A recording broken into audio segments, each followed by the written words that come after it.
Bismillahirrahmanirrahim. Assalamualaikum warahmatullahi wabarakatuh. Perkenalkan, saya mahasiswa PPG Daljab angkatan kedua. Nama Heri Afridinata dari SMK Negeri 5 Solok Selatan, Provinsi Sumatera Barat.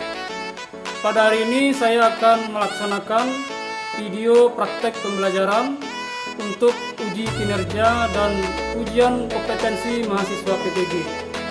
Saya berharap semoga video untuk uji kinerja ini dapat diterima dengan baik oleh tim penguji. Demikian pengantar video ini, saya akhiri dengan wabillahi taufik wal hidayah. Assalamualaikum warahmatullahi wabarakatuh.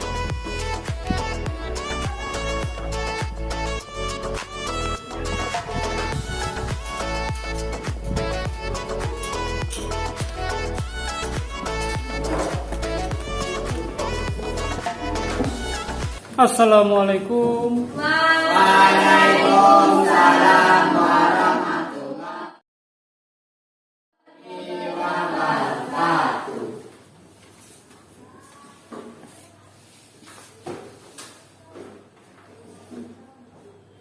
Baik, Anda semuanya.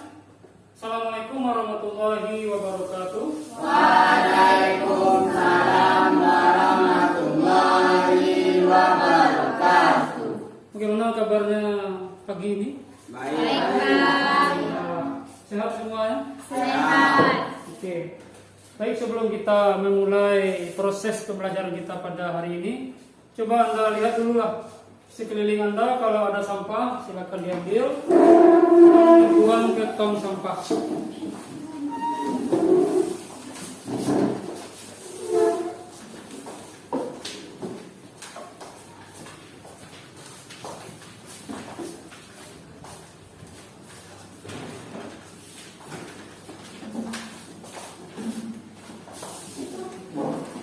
Oke, baik, terima kasih.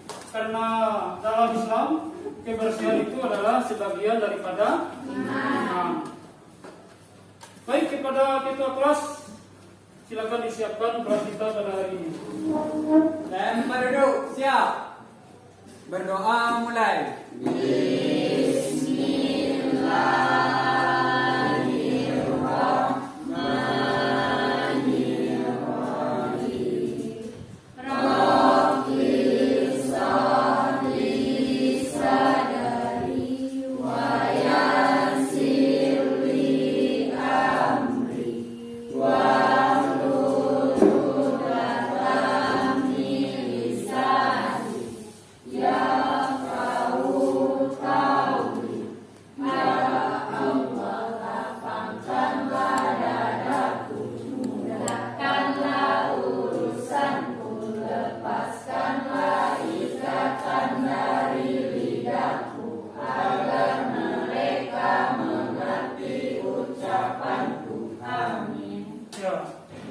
Setelah berdoa, kita mengharap semoga pembelajaran kita pada hari ini mendapat keberkahan dari Allah Subhanahu wa Ta'ala. Sebelum kita mulai, Bapak ingin mengecek dulu absensi Anda pada hari ini. Alhamdulillah semuanya hadir. Contohnya Sonya, sehat Sonya? Alhamdulillah sehat. Ardianto? Sehat. Kemudian Dini? Alhamdulillah sehat. Jadi kita berjumlah 12 orang karena kita menerapkan proses pembelajaran tatap muka terbatas, PTM terbatas. Baik Anda semuanya, pada hari ini kita kembali bertemu di mata pelajaran PHI, Pendidikan Agama Islam. Sebelum kita lanjut, kita baca dulu beberapa ayat suci Al-Quran. Siapa yang bisa? Nah, silakan Novia Yunita.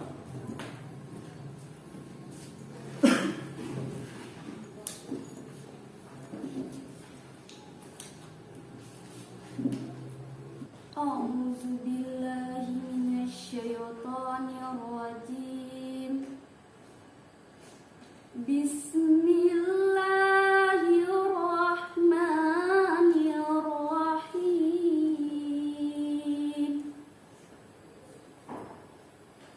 Fa in tahu fa inna Allah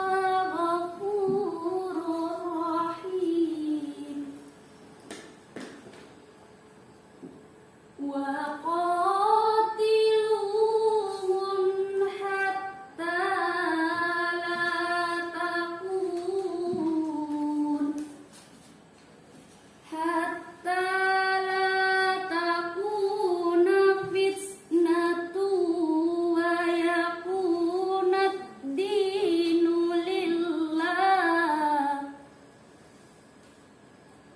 fa inin tahau fala udwana illa ala zalimin.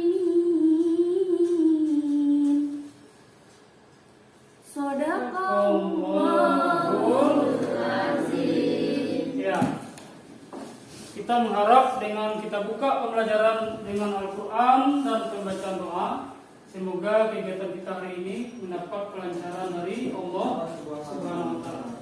Baik anak-anak semuanya, kita lihat kembali pelajaran kita pada hari ini, yaitu berpakaian sesuai dengan ketentuan syariat Islam, kelas 10 semester ganjil.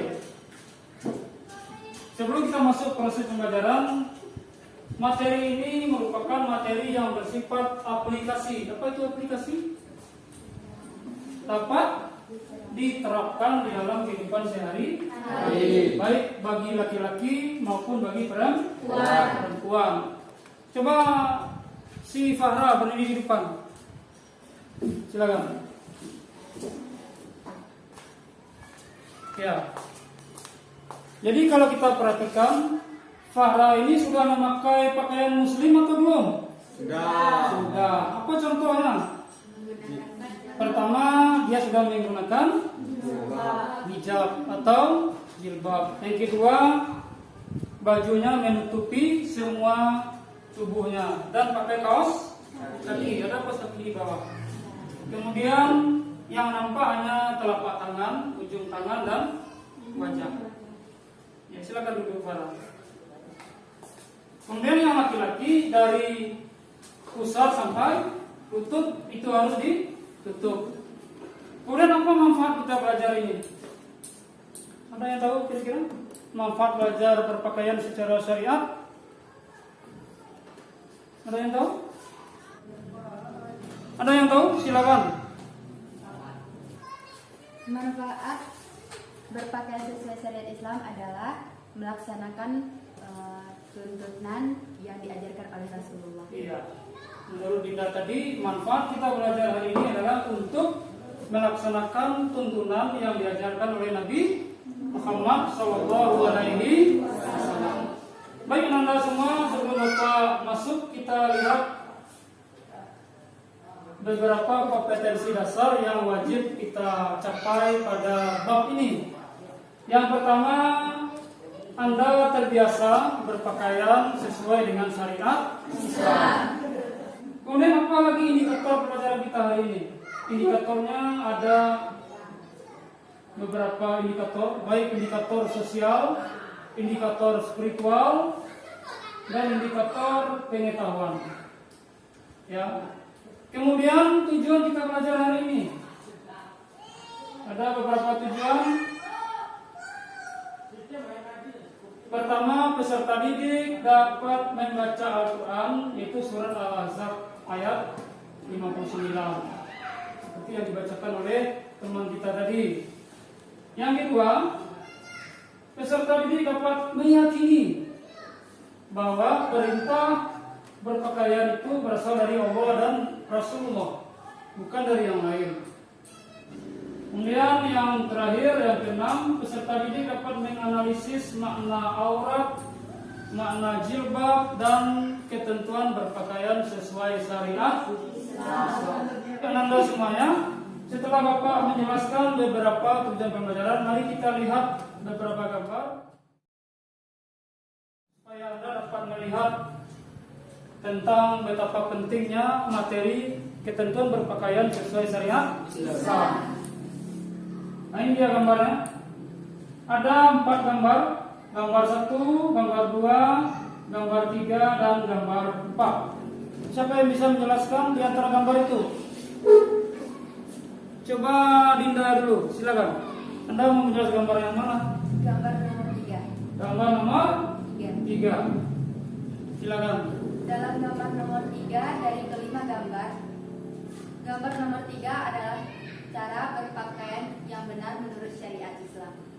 Gambar nomor 3 ya. Di dalam kotak ini ada 5 gambar cara berpakaian wanita yang sering kita lihat sehari-hari. Enak. Ini nomor 1 salah. Kenapa salah? Tangannya nampak. Itu aurat. Nomor 2 juga salah. Kenapa salah? Karena bajunya ketat sehingga menampakkan pinggang perempuan. Nomor 3 baru sesuai dengan ketentuan syariat Islam. Jilbabnya panjang, kemudian menutupi semua aurat wanita. Bisa kira-kira dipahami? Coba ada yang lain terkait gambar yang di depan ini. Silakan. Coba ketua kelas. Gambar yang mana? Nomor 4 Pak. Nomor 4. Menurut saya gambar nomor 4 itu gambar laki-laki yang belum berpakaian menurut Islam Pak. Bagaimana? Nomor 4 ini adalah gambar yang menunjukkan bahwa laki-laki yang belum berpakaian sesuai syariat Islam. Apa buktinya? Masih nampak lututnya. Jadi dari gambar ini bisa kita menyimpulkan bahwa aurat perempuan semua tubuhnya kecuali wajah dan telapak tangan. Kemudian yang laki-laki dari pusarnya sampai menutupi lutut. Bisa dipahami semuanya? Bisa. Oke, kita lanjut penjelasannya. Bapak beri penjelasan beberapa buah slide. Ini dia. Ini yang kita pelajari hari ini. Pertama kita lihat apa itu yang dimaksud dengan aurat. Ini dia. Aurat itu apa? Ini dia. Aurat itu adalah aib, cacat atau celah semua hal yang dirasa malu jika tampak atau jika terlihat. Kemudian sedangkan menurut Ibnu Majah ini ulama Islam, beliau banyak meriwayatkan hadis menyebutkan bahwa aurat itu adalah setiap yang membawa aib bagi pemiliknya jika nampak oleh orang lain, termasuk tubuh kita. Itu makna aurat. Kemudian berikutnya makna jilbab. Jilbab itu dalam bahasa Arab diistilahkan dengan sirdok atau sinmar, yaitu baju longgar, tidak sempit. Baju longgar, tidak sempit. Kemudian sekarang ini sedang ngetren namanya hijaber. Hijab yang besar. Kemudian dalam kamus bahasa Arab, jilbab itu adalah kain panjang yang menutupi semua tubuh manusia, itu kaum wanita. Bisa dipahami? Oke. Kita lanjut. Ini ayat yang menjelaskan tentang menutup aurat, yaitu surat Al-Ahzab ayat 59. Semuanya ada di buku Anda di depan masing-masing. Nah, kita lanjut. Kewajibannya ada di dalam surat tadi. Kemudian tata cara pakaiannya dibagi dua, ada pria, ada wanita. Saya pahami, itu pengantar saja. Setelah ini Anda akan bekerja di dalam kelompok untuk mengerjakan beberapa pertanyaan yang terkait dengan materi kita pada hari ini. Bisa kita lanjut? Bisa. Oke. Baik, Anda semuanya. Setelah Bapak jelaskan beberapa materi tadi, kita masuk kepada sesi kerja kelompok. Kita bagi Anda semuanya menjadi 4 kelompok. Ini Bapak beri tugas kelompok 1 3 orang, kelompok 2 3 orang, kelompok 3 3 orang, dan kelompok 4 3 orang. Semuanya Anda kerjakan dalam waktu 10 menit. Apabila telah selesai, Anda acungkan tangan dan silakan presentasi di depan kelas. Nah, silakan dikerjakan.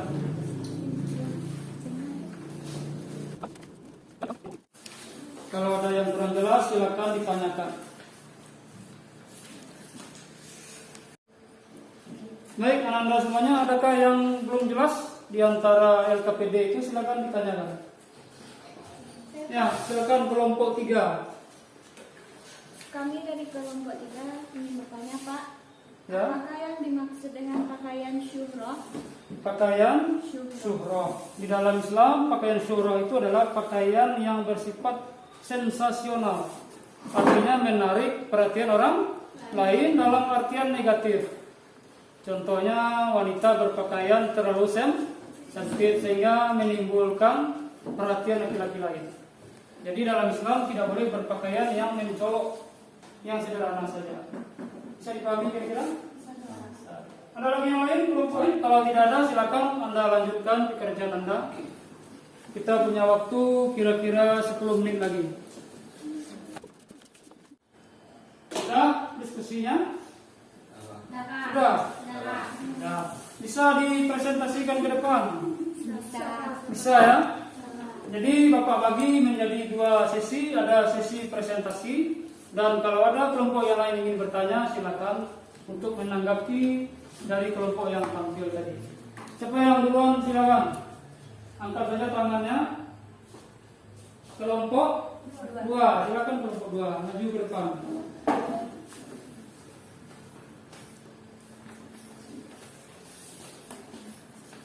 Assalamualaikum warahmatullahi wabarakatuh.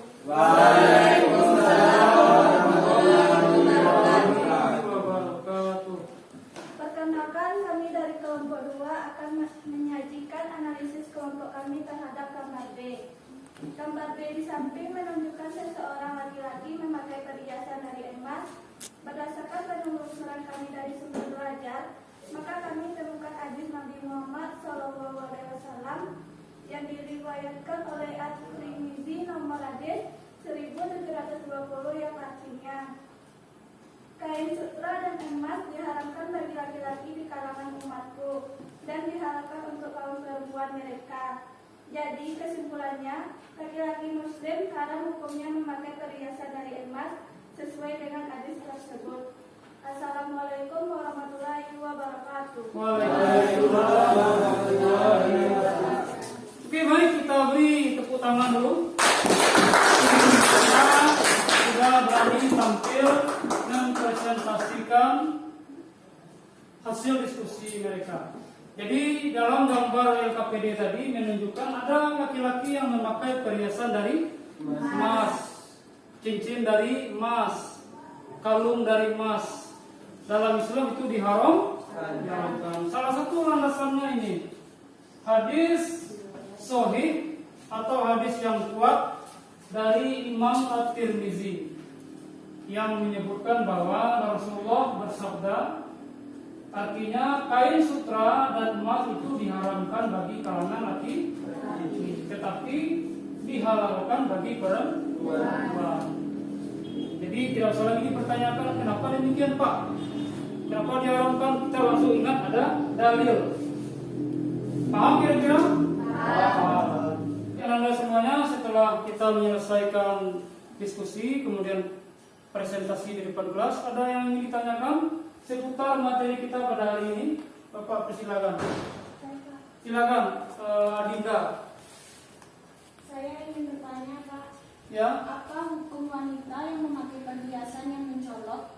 Hukum seorang wanita muslimah yang memakai perhiasan secara mencolok sesuai dengan surat An-Nur ayat 31. Kemudian dalam surat Al-Ahzab ayat 59, hukumnya adalah Allah menyebut dijauhkan atau jangan dilakukan. Kalau jangan dilakukan berarti hukumnya haram. Jadi haram bagi kaum wanita muslim memakai sesuatu yang mencolok sehingga menimbulkan perhatian orang lain, tapi dari sisi negatif. Anda ke pasar, kemudian Anda memakai pakaian yang mencolok, pakai perhiasan yang mencolok, sehingga dapat mengakibatkan sesuatu yang negatif terjadi pada diri kita. Jadi kesimpulannya hukumnya haram. Bisa dipahami kelompok 3? Bisa. Ada lagi yang lain yang ingin ditanyakan? Kalau tidak ada, kita simpulkan pelajaran kita secara bersama-sama. Anda bisa menyimpulkan? Pak. Ya, silakan kelompok 4. Assalamualaikum warahmatullahi wabarakatuh. Waalaikumsalam warahmatullahi wabarakatuh. Perkenalkan, kami dari kelompok 4 akan mempresentasikan analisa kelompok kami, yaitu bagian kesimpulan. 1. Makna aurat adalah semua yang dapat menimbulkan rasa malu. Disebut aurat karena tercela bila tampak terlihat. Menurut ulama seperti Imam Ar-Razi, aurat adalah segala perkara yang dirasa malu jika tampak. Makna jilbab adalah baju atau pakaian longgar bagi wanita selain baju kurung atau kain apa saja yang dapat menutup pakaian kesehariannya, seperti halnya baju kurung. 2. Berbusana muslim atau muslimah wajib digunakan oleh laki-laki dan perempuan sesuai dengan syariat Islam. Bagi laki-laki, adab berbusana adalah sebagai berikut. A. Menutup aurat dan sederhana. B. Memulai dari sebelah kanan. C. Tidak mengenakan pakaian bersifat syuhrah atau sensasional. D. Tidak memakai emas, pakaian sutra, dan tidak menyerupai pakaian orang kafir. E. Tidak menyerupai wanita. 3. Sedangkan adab berbusana bagi wanita adalah sebagai berikut. A. Menutup aurat. Pakaian tidak boleh tipis dan sempit. B. Pakaian tidak boleh mencolok. C. Pakaian yang dikenakan tidak menyerupai laki-laki dan pakaian orang kafir. D. Tidak berlebih-lebihan. Assalamualaikum warahmatullahi wabarakatuh. Waalaikumsalam warahmatullahi wabarakatuh. Oke, baik, kita beri aplaus untuk yang telah menyampaikan kesimpulannya. Kita Bapak tegaskan lagi, inilah kesimpulan kita hari ini. Yang pertama, adab berpakaian bagi laki-laki. Kesimpulan pertama, adabnya adalah pertama wajib menutup aurat. Yang kedua, mengenakan pakaian yang sederhana. Yang nomor 3, memulainya dari sebelah kanan. Kemudian yang keempat, tidak memakai pakaian yang sensasional atau menarik perhatian orang lain. Kemudian tidak memakai emas dan pakaian sutra. Kemudian yang berikutnya, tidak menyerupai pakaian orang kafir atau non muslim. Kemudian yang berikutnya, tidak menyerupai wanita. Karena ini ada hadisnya, Allah melaknat atau Allah tidak suka bagi laki-laki yang berpakaian menyerupai wanita, atau sebaliknya, wanita yang berpakaian menyerupai laki-laki. Dan yang terakhir, bersyukur dan mengamalkan doa-doa yang berkaitan dengan pakaian. Contoh, ketika memakai pakaian dimulai dengan doa. Kalau tidak hafal, cukup baca basmalah. Kemudian kesimpulan berikutnya, yaitu berpakaian bagi wanita. Pertama, pakaiannya harus menutupi aurat. Anda kan sudah tahu aurat wanita semuanya. Kemudian yang kedua, tidak boleh menggunakan pakaian yang tipis, harus tebal. Kemudian berikutnya, pakaian wanita tidak boleh terlalu ketat atau sempit, karena di dalam Islam disunahkan memakai yang longgar. Kemudian berikutnya, kesimpulan berikutnya adalah wanita tidak boleh menggunakan pakaian yang mencolok, seperti pertanyaan dari kelompok tadi. Hukumnya apa? Haram. Kemudian berikutnya, wanita tidak boleh berpakaian mirip laki-laki. Kemudian tidak menyerupai pakaian orang kafir, seperti yang Pak jelaskan di awal tadi. Kemudian tidak boleh memakai wangi-wangian secara berlebihan, seperti sedang-sedang saja. Ya. Dan yang terakhir, tidak boleh menggunakan pakaian yang berlebihan. Jadi kesimpulan yang kita jelaskan pada hari ini bersifat praktis, artinya bisa Anda pakai sehari-hari seperti yang kita lihat pada pembelajaran hari ini. Itulah kesimpulan belajar kita pada bab ini. Semoga bermanfaat. dan bisa Anda praktekkan di dalam kehidupan sehari-hari. Ini kita lihat ada manfaatnya. Selamat dari azab Allah. Apabila Anda berpakaian sesuai syariat Islam, maka selamat dari azab Allah.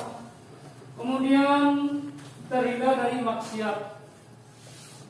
Kemudian memelihara mata laki-laki atau memelihara perhatian laki-laki dari Anda sekalian. Kemudian wanita yang berjilbab nanti akan diberi titel oleh Allah, yaitu bidadari surga. Mau jadi bidadari nggak? Mau. Kemudian mencegah penyakit kulit atau penyakit kanker kulit. Jadi itulah kesimpulan umum pembelajaran kita pada hari ini. Semoga nanti Anda praktekkan, karena penilaian agama Islam tidak melulu di kelas, tetapi di luar kelas. Oke, baik. Sebelum kita tutup, Bapak akan memberikan Anda instrumen penilaian diri Anda masing-masing. Anda isi, nanti kita langsung kumpulkan. Ya.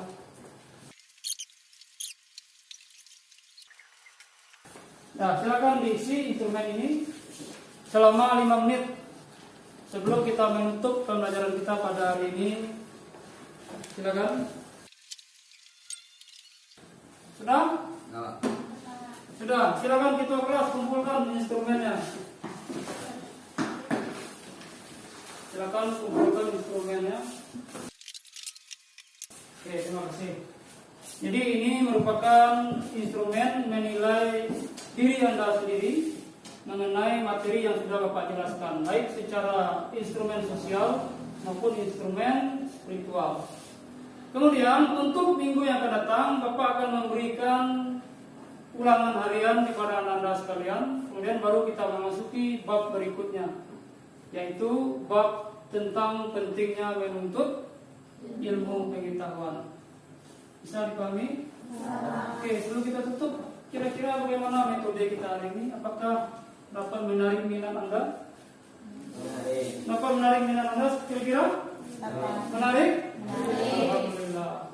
Kemudian bagaimana perasaan Anda setelah mempelajari berpakaian sesuai syariat Islam?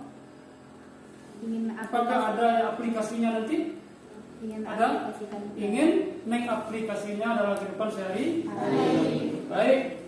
Setelah melewati proses pembelajaran, jadi sudah kita simpulkan. Bapak berharap semoga materi ini dapat Anda pakai, dapat Anda aplikasikan di dalam kehidupan sehari-hari. Jadi sebelum Bapak tutup, kalau ada yang salah dari penyampaian Bapak tadi, Bapak minta maaf. Sudi dimaafkan? Sudi tak? Sudi. Alhamdulillah. Kalau salah itu datang dari Bapak, kalau benar itu datangnya dari Allah Subhanahu wa taala. Sekian saja Bapak akhiri pelajaran kita pada hari ini. Sama-sama kita membaca hamdalah. Assalamualaikum warahmatullahi wabarakatuh. Waalaikumsalam warahmatullahi wabarakatuh.